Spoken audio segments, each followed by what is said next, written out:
Chapter 11. Ursya.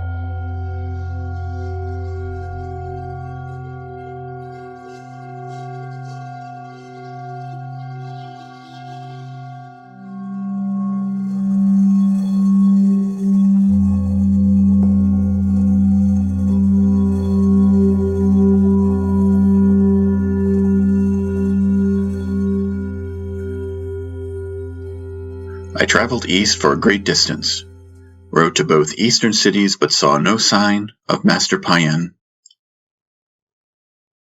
Beyond, I only passed riders, scouts, and messengers of Khoorhani headed back to Katik.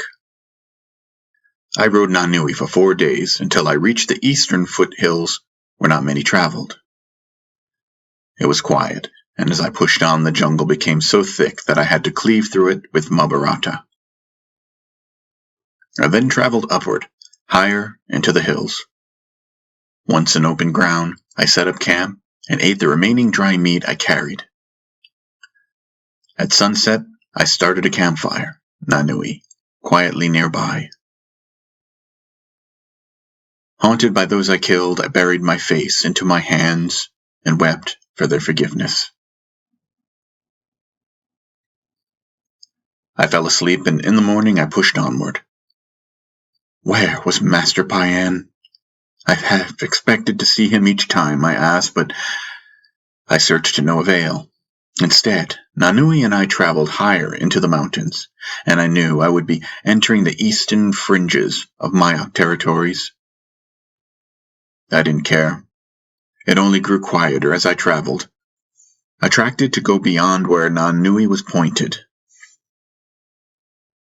I followed the silence happily. I thought for sure and deeply hoped I would find Paen traveling to visit different chiefs, or perhaps to just be in solitude. I wished to join him. Although edgy in my search, I soon enjoyed the natural surroundings and my mind slowed to rest. The times seemed to slip easy, and soon I found myself enveloped by the peace of the land.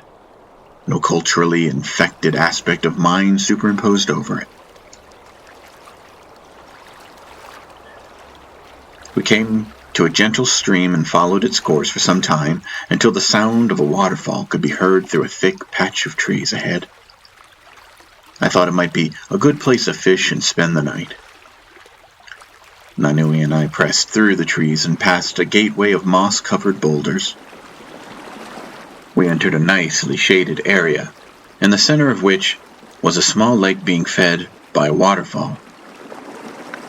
The sun seeping through the canopy of trees overhead created spots on the surface of the water and against soft ferns around the grassy edges. In the water, I saw the bubbling of fish and their randomly appearing silhouettes. We pressed along the edge of the lake for a bit, and near dry rocks I set up camp, making a simple shelter out of fallen tree branches and leaves. Later I speared 2 fish and cooked them. As I stared at the fire and ate, I was miserable company for myself as I began to worry that I should head back.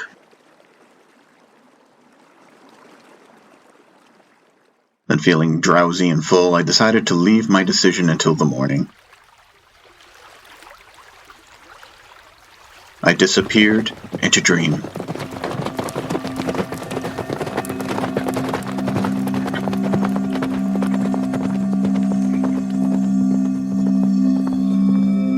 I was riding Nanui in a flat and open savanna.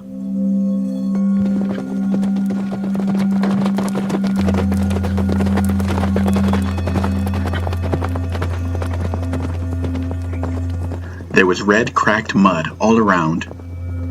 On the ground were many broken tree boughs of seemingly infinite lengths.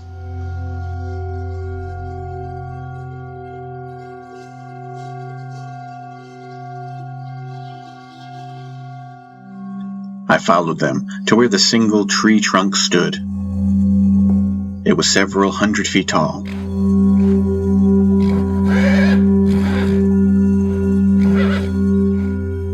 I dismounted from Nanui, whispered that she should stay,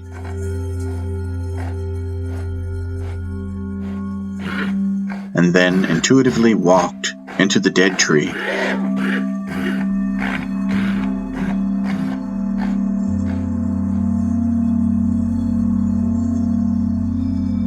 Paen was before me.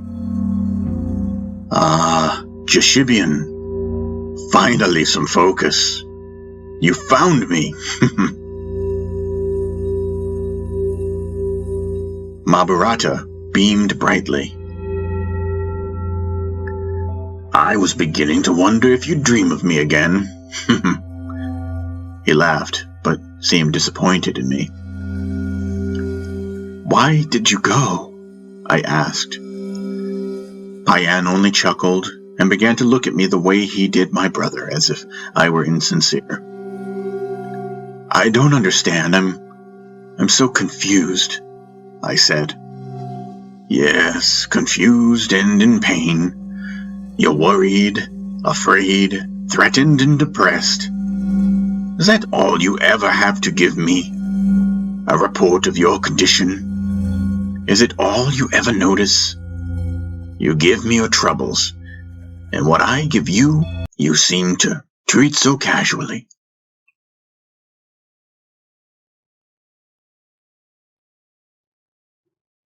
I lowered my head. I'm sorry, Master. You've been an idiot is what you've been, Paen finished for me. I had such hopes for you. But what will I do without you, Master? I was afraid that he would send me away. He laughed loudly. You haven't noticed a thing, have you? Oh, well, all I see is death lately. I sighed. Yes, death. We're all destined to die, though. But I don't want to kill men. I don't want to live for death, I said. Men die when they must. Jeshoya, why wouldn't you be the very instrument to facilitate it, especially when you have wished to be recognized as a soldier? How else would you be recognized except to kill legions of men? Isn't that what you wanted, to kill legions of men? It is the duty of a soldier to do so. This is the life, Jeshibian, the one you're living. Now you've seen it. He then grew quiet and looked at me with a kind of softness in his eyes. He patted his lower gut, narrowed his eyes, and then said, Now you've seen the bowels of what you want. There is no certainty or meaning in any of it, of anything. Nothing to comfort you. Only what you must manage with intelligence and humility. Everywhere. Not only here, Jeshibian, but in all the worlds. The rewards of every kind of war are threadbare in a mockery of your suffering. You are afraid of the world you live in, like everyone else, and you are buying your time by doing something meaningful. That is war. To assert self is war. When your brother retaliates for not sharing his vision, this is war. Then there's the war between tribes of egos, whole states of egos, whole countries. War is nothing like what you fantasize, is it? I saw such beauty when you lifted me, I cried, avoiding the question. I lifted you for a moment, and then let you right back down, so that you could not forget the reality of your actual condition, that it is suffering, limited, and so you could no longer carry on the way you have been. What do you mean? I asked. Now you see what the world really is. What is it? You tell me. I swallowed hard, my lips trembling over gnashed teeth. An awful hell, Master, to be endured, I said, and I lowered my head. full of limitation, egos, wars, and traumas. And when you feast at its banquet table of escape and potentiality, you only grow sick with disappointment and degradation until one day, hopefully, you begin to stop stuffing your stupid face full of this dead flesh and recognize the great hall itself that hosts every banquet. You are the feast, not the guest. Get that, he shouted. That recognition is the point. This is why you are here, not to decide if you are a good warrior or a bad warrior. This is why I'm here, to show you what is real, not to aid you in secondary matters. But I'm not like you. How do I recognize this big reality you've shown me? How will I ever see with diamond eyes? That's it. You will do nothing. Look to me. Come to me and find me. I will do everything, Jeshibian. Forget your problems. Cleave them into bits, my apprentice. Paen laughed.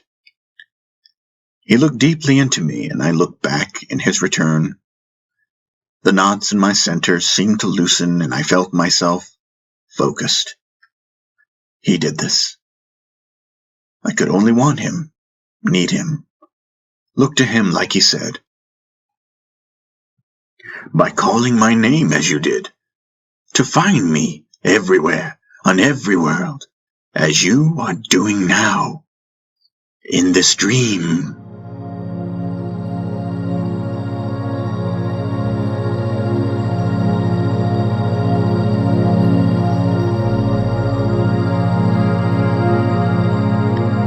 I then realized I was dreaming.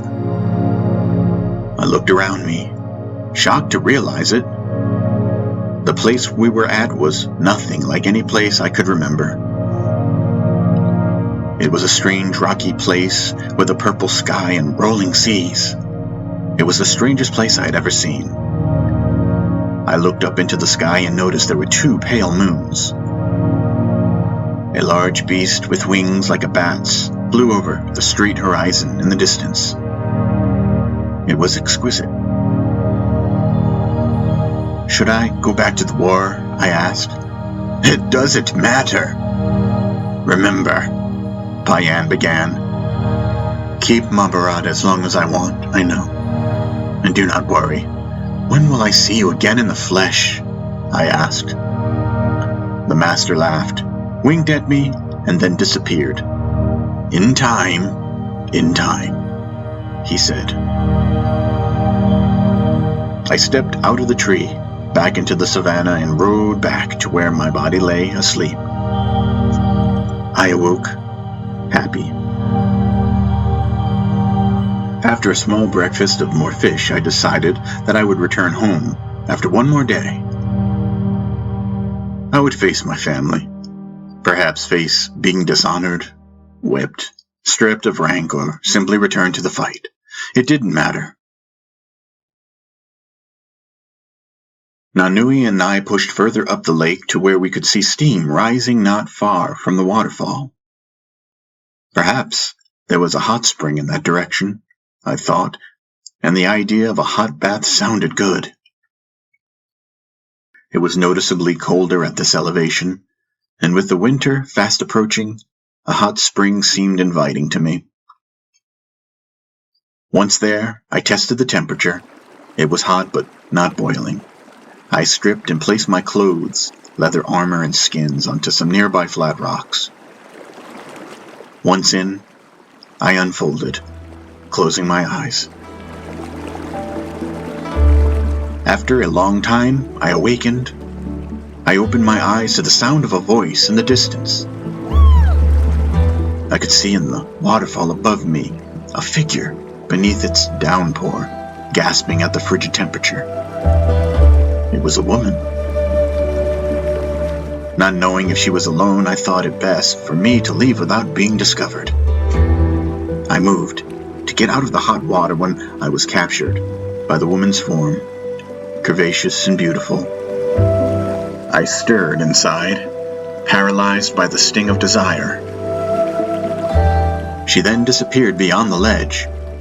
She could have been headed my way, and I wanted to leave before being discovered. Who was she? Whether or not she was a Mayak, I could not really tell. I got out of the water and dressed hurriedly, but from behind me I heard her startled scream at the sight of me. I jumped involuntarily, not expecting her to have made her way so close so quickly. I lost my footing and fell back into the spring, head first, and hit my head. All went black. I regained consciousness and could feel the sensation of a hand lightly patting my face and the sound of heavy, exhausted breathing. I opened my eyes to an exquisite face, a beauty I had never seen before. She smacked my face as she leaned over me. She breathed heavily, apparently after having to pull me out of the depths of the water to save me. I coughed and then grabbed her hand to stop her blows, which at that point were quite enough. She lifted herself from me, and I rolled to one side, heaved, and then water spilled out of me. I was still naked. She, however, was wrapped with one of my animal skins. Sensing my modesty, she handed me my buckskin pants. I tried to get up, but felt a little dazed. Embarrassed, I laughed, and so did she. I remembered my not speaking the Mayak tongue often. This was my perfect opportunity to test my own facility with the language. I eventually said in Mayak, "I am Jeshibian." She sat opposite of me, against a rock. Her eyes were an intense dark brown.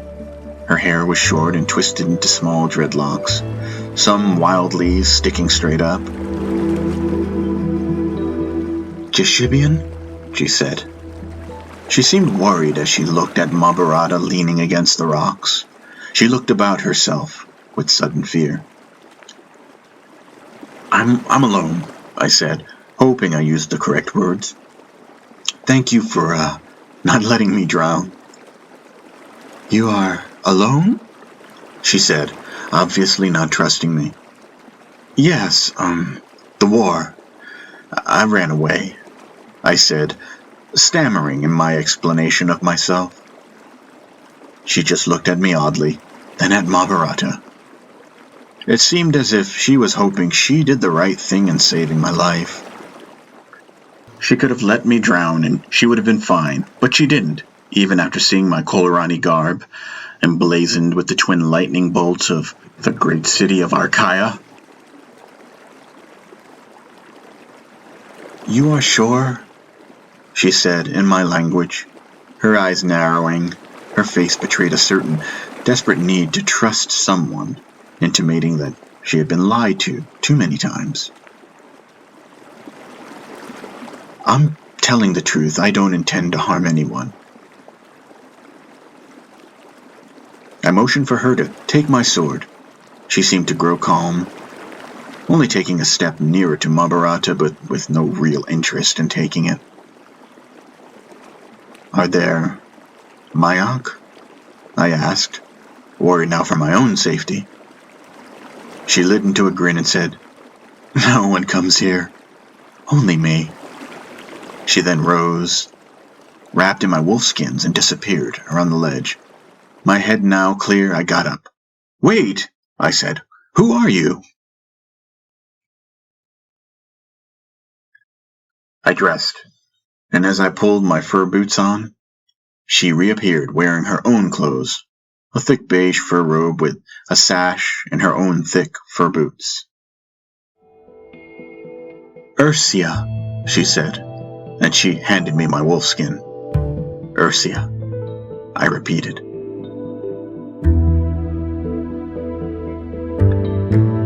In that moment we looked at each other, as if we recognized the other in a lasting gaze, instantly befriended. It felt good to know her name, to be that much familiar with her. Awkwardness then came over us as there did not seem much else to say. I only gawked at her, my insides fluttering. Smiling, she said, "Come with me. I'll show you something." We climbed the stones that led to the waterfall where I first noticed her. She led us quickly upward to the downpour, and then I watched her walk through the falls, quickly tensing her shoulders from the cold spray. I hesitated a moment, wary of the frigid temperature, but then entered, also quickly. I gasped from the coldness. On the other side was a cave, a passageway leading more deeply into the granite. Ursya was there, waving for me to follow. She disappeared behind a shadow offset by a glow against the smooth wall opposite her. When I found her, I was taken in by the view from the ledge outside as seen beyond the other side of the great Mayakan highlands. An endless folding row of lush green hills was backed by high snow-covered peaks and the dark blue sky. I had not realized I had traveled so far. The depths below us were unfathomable, tiny pine trees miles below. The silence of the place enveloped me. I smiled. "Wow," I whispered. Ursya's eyes flashed an expression of delight in my reaction. She pressed further along the wide ledge to our right and took me to the mouth of another cave entrance in which there was a small glow of a fire. Opposite the entrance, sunlight broke through a small opening at the top of the cave. There was the sound of a mera. On the floor were a bed of furs and hides and a mat of woven palm leaves. In the center was a small fire over which a kettle hung. The kettle was boiling over. Ursya went to the fire and dipped an iron cup into the kettle. She then beckoned me to drink, smiling. It was sweet and hot. Ursya sat on her mat then, her knees held into her chest. She seemed a happy, uncomplicated soul, unperturbed, sitting, smiling, and staring out the mouth of the cave at the splendor. She then looked at me with a wild look in her eyes and great grin. "Good?" she asked. I nodded. I heard her mera whine behind me. "That is Bujo," Ursya said. I then thought of Nanui. I had to go back for her. I ran out of the cave and back down to my camp. I found her eating plants not too far away. I collected my things and then went back up to see my new friend. I convinced Nanui to pass through the frigid curtain of the falls with me. When I entered with Nanui held at the reins, Ursya jumped up and gasped at the sight of her. Nanui shook the frigid water off from her, sending it throughout the room. "Ah!" Ursya clasped her hands together and approached Nanui, who was not very social, but took to her. Ursya caressed Nanui's horns and her nose. Then she dried Nanui with a large cloth. She patted her neck and spoke in her native tongue into the mera's ear, at a speed that obscured the meaning to me. "She is such a beautiful mera," she then said, her head popping out to one side of Nanui's mass to catch my eye. Ursya's smile was wide and strong. Each time I saw it, I was overwhelmed with attraction. Ursya went back to loving Nanui, delighted in her, scratching her nose, noticing everything about her. Ursya traced her toe lightly against the rock floor as she spoke to Nanui, almost like she was putting a love spell on her. Nanui whinnied, her ears twitching. The spell was working on her.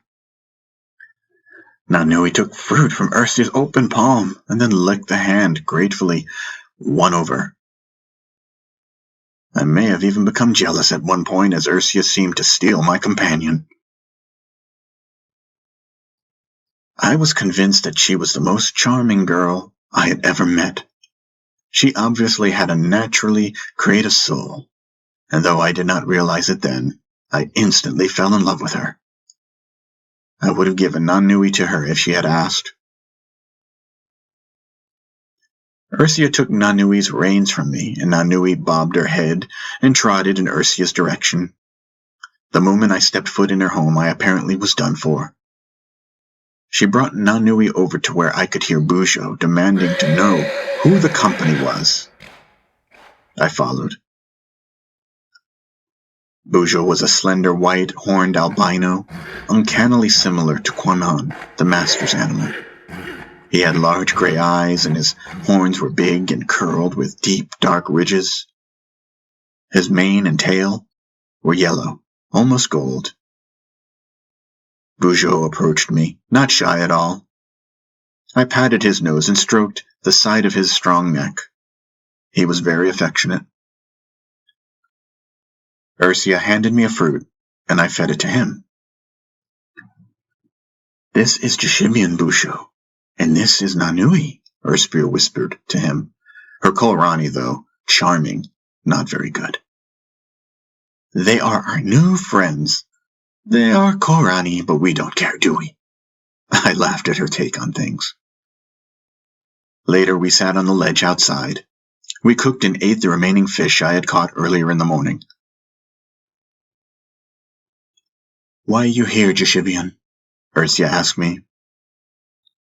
I didn't know quite where to begin, so after a long silence I just said, "I hate the fighting, the war." She said, her eyes widening. "Killing Mayak, the war," I said, motioning swordplay with my hands. "Oh, war, yes.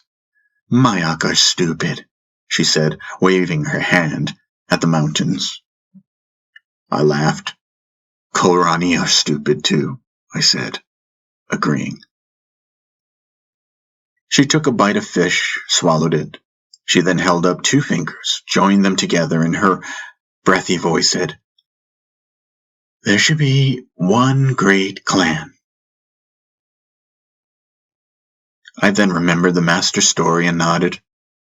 I remembered then that I wanted to find the master and get back to Archaea soon. I felt I should be elsewhere, and began to resist. But the more I did, the more overcome I was by the desire to stay and not worry. "Why are you here?" I asked her. She smirked, then sighed. "Mayak are stupid," she said again, her tone more serious. She then went on to tell me about her people. How the war shifted the power among them, as head warriors did not come back to the mountains, to their wives, and how the women were given away to other warriors like property. "When my father does not return," she struggled to say this in Khoorhani, "my mother was, takes by a warrior, an awful man. He beat her, and did awful things to me and my sisters." I was silent, listening. "One night I sneaks into where he laid sleep." She looked down at the dagger tied to her waist. She didn't have to say anything more. The sun began to set, and it seemed the time had slipped through our fingers pleasantly. "Are they looking for you?" I asked Ursya. "For a long while they hunts me, but to them I'm just a stupid girl," she whispered. She then looked at me and said, "Anyway, they do not care much longer to find me. I could go back possibly.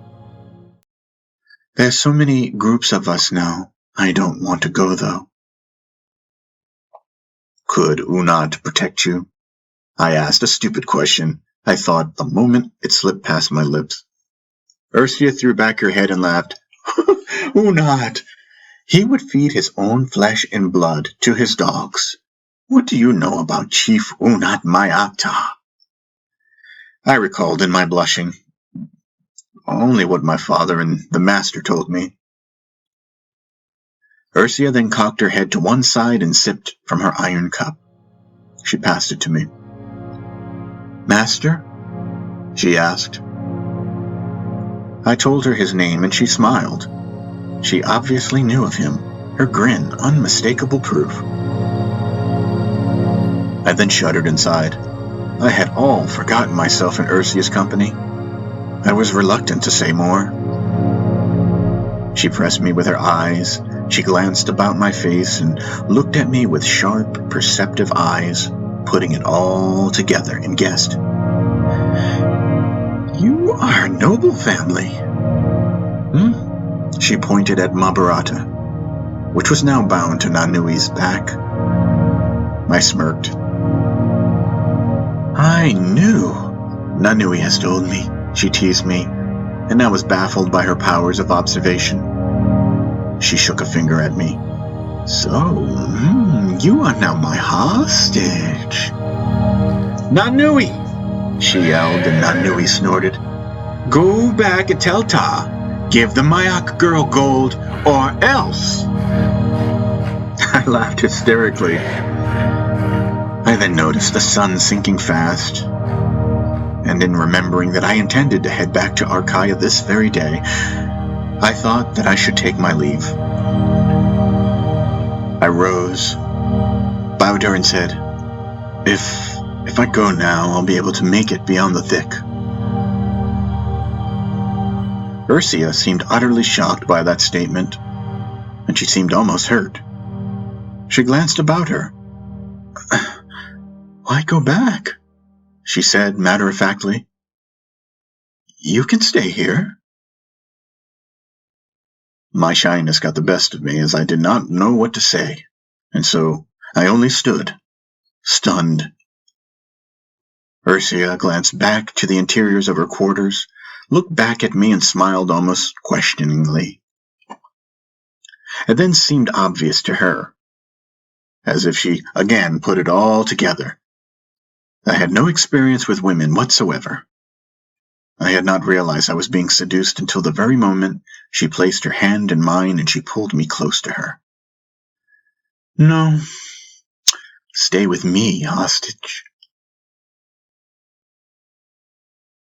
The next morning, Arkaya was the furthest thing from my mind. Awake, I watched Ursya, admiring her beside me. I was happy. Was I in love? I wondered, but then forgot the question altogether as I looked at her sleeping.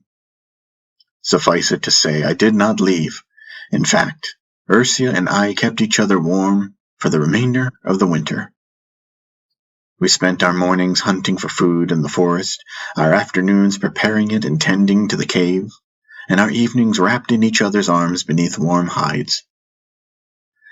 I felt restored by her, in awe of her beauty, in love with her. I was sure of it. It was what my brothers described to me. It was as sure as the sun rising. My happiness and our togetherness, my thoughts, day by day, all became Ursya. I would lose myself in the depths of her fierce stare, the shape of her large brown eyes, and I was consoled by the softness and taste of her lips, the curves of her body, the sound of her voice when we made love. I would caress her face and kiss her, drink her, breathe her. She was mine, and I was hers. I was happy. By the glow of fire we lay, and through the opening of the cave I could see the snow covering the mountains. We were safe together. I learned her language and soon forgot everything that was Khoorhani. There was no nation, no war, only us. One clan. As the winter ended, the snow melt from above made the falls increase their flow by 10 times. Ursya's cave shelter would have to be abandoned. We decided to move further up the mountain, where I would build us a dish. We slept temporarily in a primitive shelter I created out of boughs and woven leaves. Ursya gathered palms and began weaving a sturdier roof while I dug a basin into a spot we agreed on.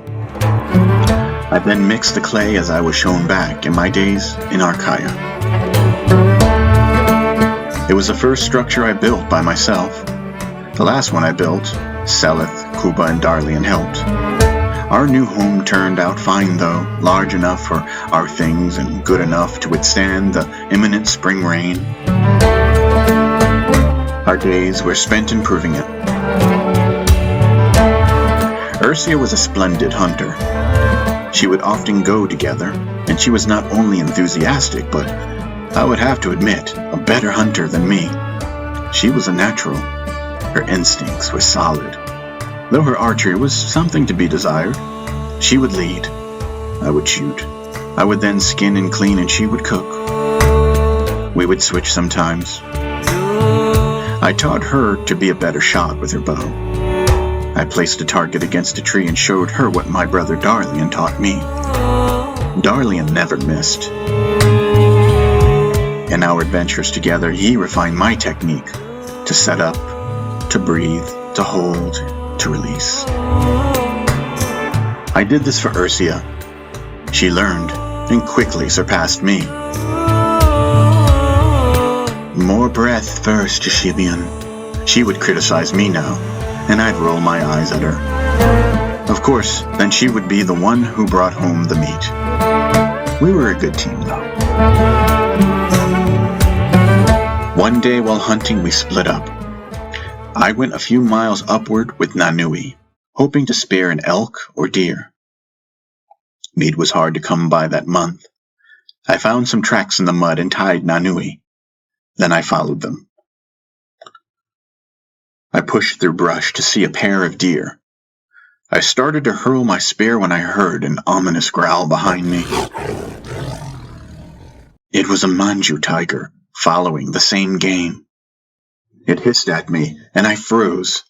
It stared me down, and I knew it was about to pounce on me when it roared and pawed at the air. An arrow sunk into its shoulder, then another and another arrow. It ran off, spoiling the catch for us all as the deer scattered. I looked behind me to see Ursya atop Bujo. My heart beat wildly, glad to see them. Oh, thank Ashuta for you. How did you know? I asked, trembling with fright. Instinct, she said. I thought, what would it be like if you did not come back to me? And so I followed you. I'm still awaiting my ransom hostage, she said, her teeth exposed in a wry smile. She leaned over and I kissed her. Though we had no meat for dinner, we had each other. Later that spring, the land yielded more food. Game was more plentiful and the rivers gave us fish, which allowed us sometimes to play games with each other. Ursya would hide from me and I would spend the day finding her. Though at first I found the game innocent enough, I eventually found it annoying, as she would test my limits. After a while of looking, it was hard not to assume something dreadful happened to her. I was always just glad to find her. In the heat of summertime, we returned to the cave. Naked, we swam in the streams and lay together on the rocks. One day, with her in my arms, she turned to me, lay on top of me, caressed my face, and said, I wonder if your son would have your eyes or mine. I kissed her and looked into hers. I hope yours, I said. We smiled at each other and celebrated in our hearts. I was going to be a father. As the summer moved on to fall, then winter, the bliss of our romance became strained.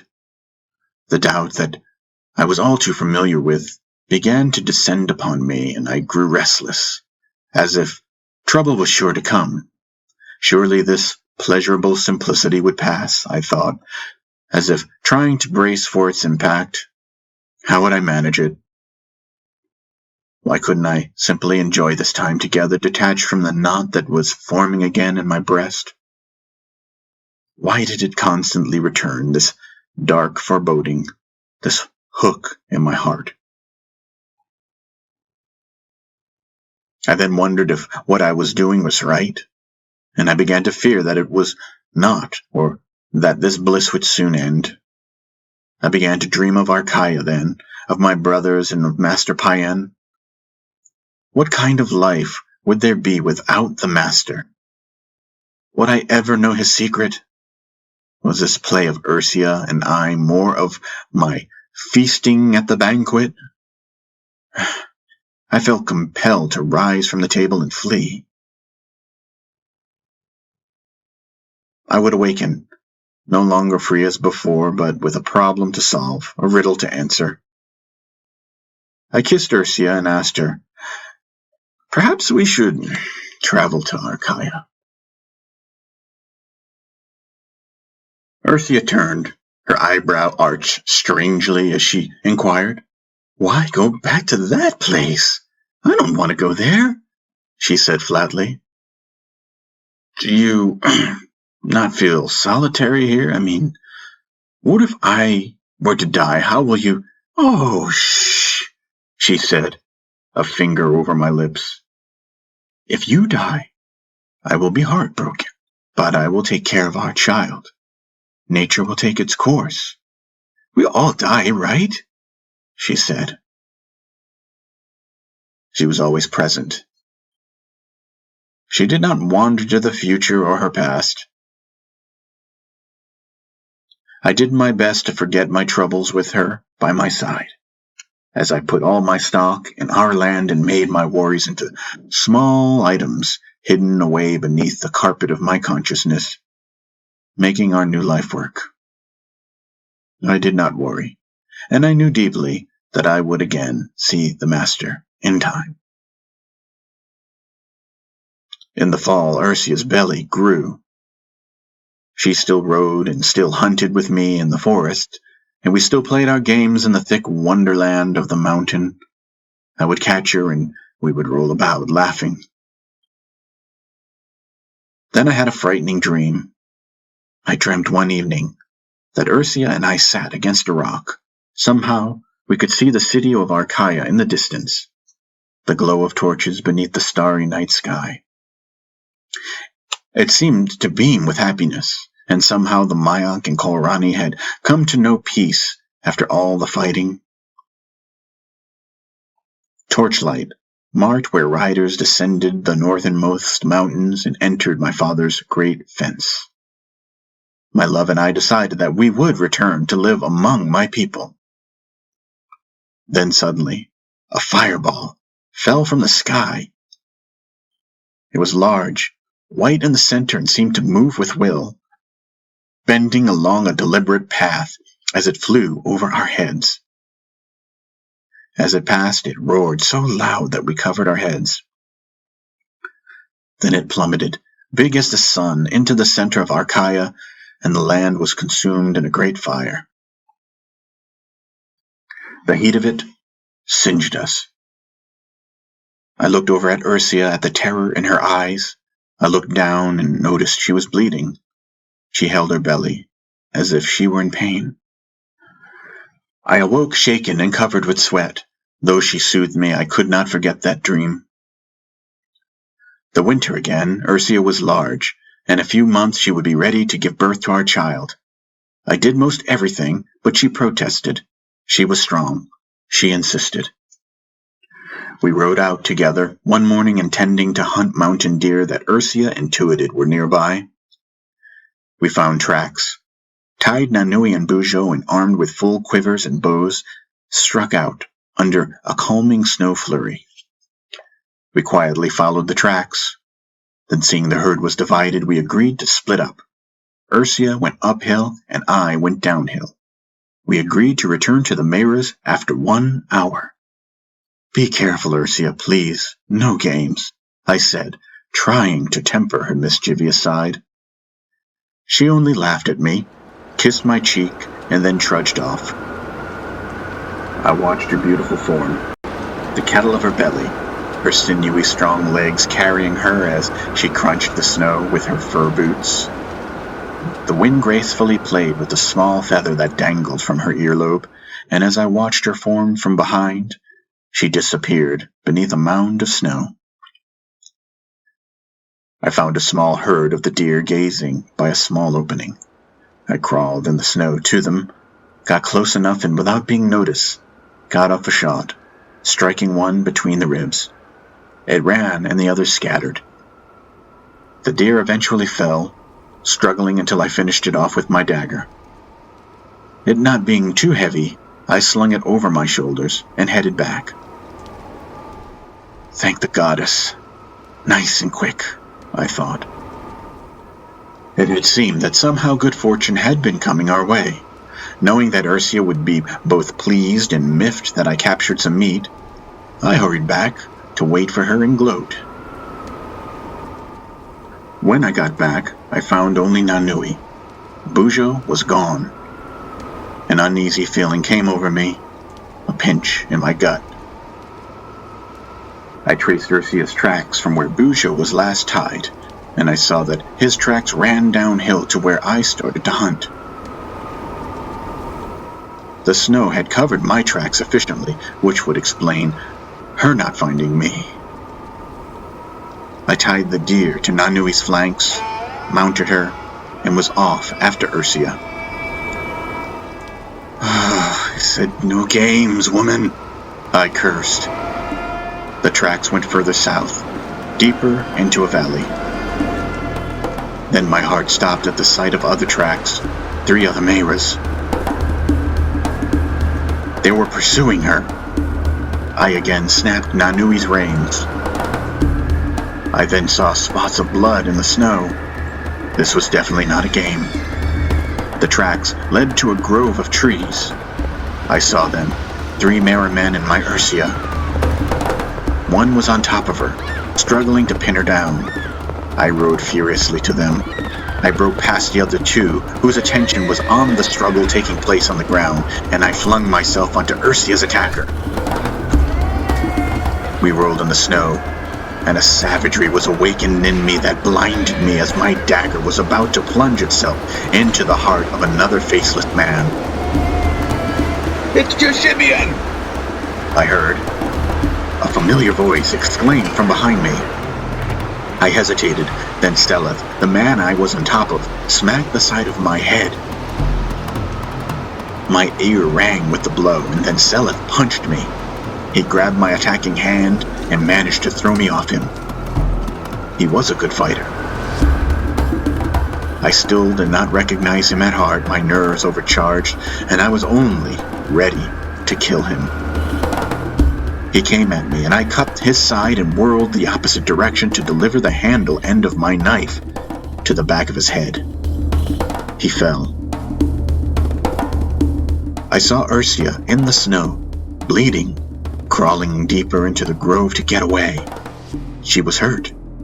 I pounced on Steleth, ready to stab him through, but then someone else was on me. Jeshibian, it's us! Kuba was on me, his arm around my neck. Steleth looked at me as if he saw a ghost, as I indeed intended to end his life right there.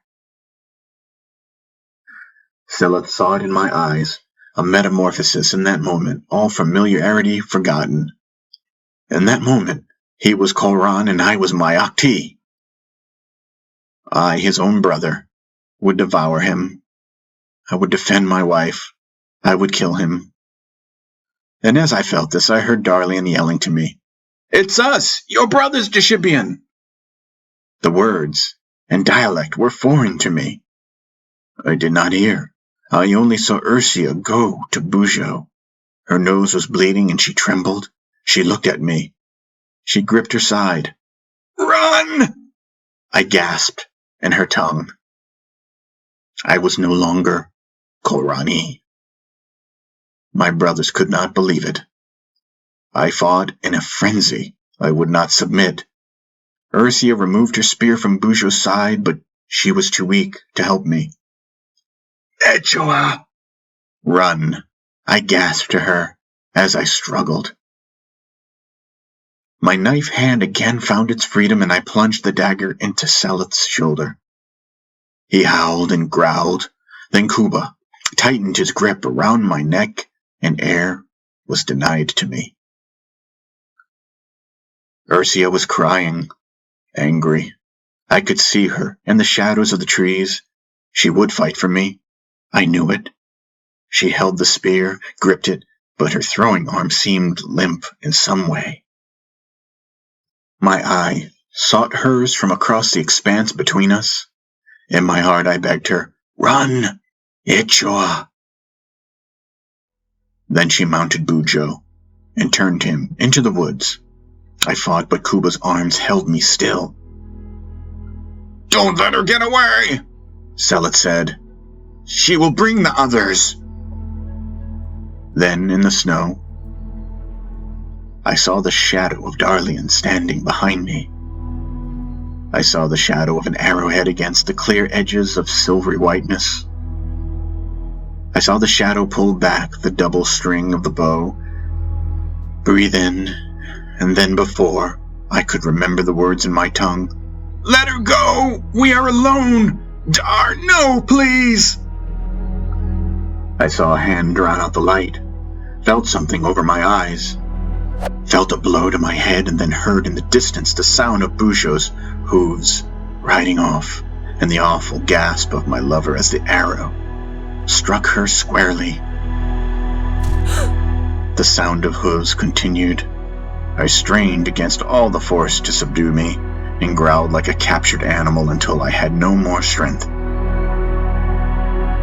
Well, there's a storm. She won't get far with a wound like that, I heard Seleth say. All else was a shadowy, nightmarish dream. I was blindfolded and put on the back of Nanui. I would not talk. My heart was dying as it reached out for Ursya.